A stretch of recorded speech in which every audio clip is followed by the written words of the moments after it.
আসসালামু আলাইকুম রহমতুল্লাহি ওয়া বারাকাতুহু। সহকারী মৌলবী ও ইবতেদায়ী মৌলবী চাকরি প্রত্যাশী ভাই বোনেরা, আমরা বিগত পরীক্ষায় রিটেন পরীক্ষার মাধ্যমে আমরা আজকে আমাদের যে মূল আলোচনা হবে হাল এবং জুলহাল নিয়ে, এই টপিক থেকে অনেক গুরুত্বপূর্ণ প্রশ্ন এসেছে। আসন্ন 19তম টিআরসি পরীক্ষা যেহেতু রিটেন হবে না, লিখিত হবে না, এমসিকিউর মাধ্যমে হবে, তো চলুন সেই টপিক থেকে আমরা এমসিকিউর একটা প্রশ্ন সমাধান করি। যদি আমরা এই প্রশ্ন সমাধান করতে পারি তাহলে এর আদলে আরো অনেকগুলা প্রশ্ন আমরা নিজেরাই সমাধান করতে পারবো। তো চলুন, আমি এখানে একটা বাক্য লিখেছি, দরবতু জাইদান মাসদুদান। আমি আবার বলি, দরবতু জাইদান মাসদুদান। আমি জায়েদকে বাঁধা অবস্থায় প্রহার করেছি। তো এই বাক্যে মাসদুদান শব্দটি তারকিবে কি হয়েছে? এখানে অপশনে দেওয়া আছে ক মাফউলে লাহু, খ মাফউলে মাহু, গ হাল, ঘ তমিজ। তো এখানে চারটে অপশন থেকে সঠিক অপশনটা হচ্ছে হাল।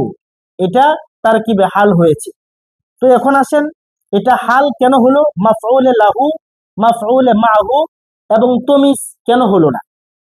আমরা জানি হাল ওই ইসিমকে বলা হয় যে ইসিমটা ফেল সংগঠিত হওয়ার সময় ফাইলের অবস্থা অথবা মাফউলের অবস্থা অথবা ফাইল ও মাফউল উভয়ের অবস্থা একসাথে বর্ণনা করে বা একসাথে বোঝায়, সেই ইসিমটাকেই হাল বলা হয়।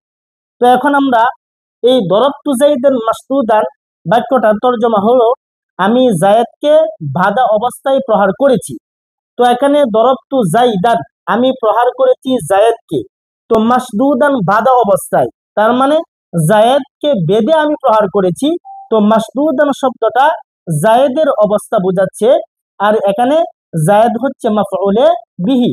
সুতরাং এই মাসদুদান শব্দটা হাল হবে, এখানে জায়েদের অবস্থা বোঝাচ্ছে। তো এই প্রশ্ন যদি আমরা এভাবে বুঝতে পারি, তাহলে এরকম আরো অনেক যদি আমাদেরকে এমসিকিউ প্রশ্ন দেওয়া হয়, তাহলে আমরা সহজভাবেই এই প্রশ্নগুলা সমাধান করতে পারবো। এমসিকিউর প্রশ্ন সমাধানের আমন্ত্রণ জানিয়ে আজকের ক্লাস এখানে শেষ করছি। আসসালামু আলাইকুম।